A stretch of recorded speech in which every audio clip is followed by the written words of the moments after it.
may parcel akong dumating. Ito pong parcel na ito ay lagayan ng ballpen para maging organized ang ating mga bagay-bagay.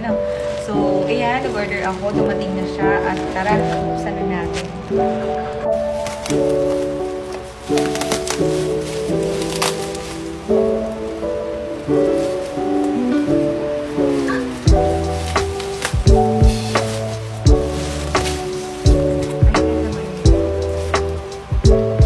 Ballpen at saka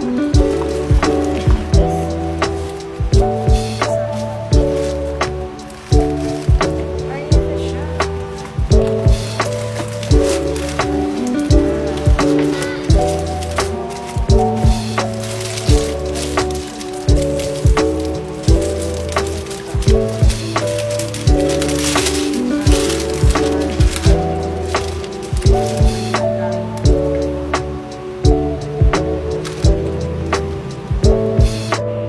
At yan na nga guys, since wala pa tayong mga ballpen ilalagay, yan muna ang mga laman-laman niya. Diba? Ang ganda niya guys, napaka-aesthetic ang datingan. At may libre siyang ganyan, lagayan ng foam. So yan, ito yung libre niya. O diba guys, napaka-organized niya. Ayan ang mga laman niya.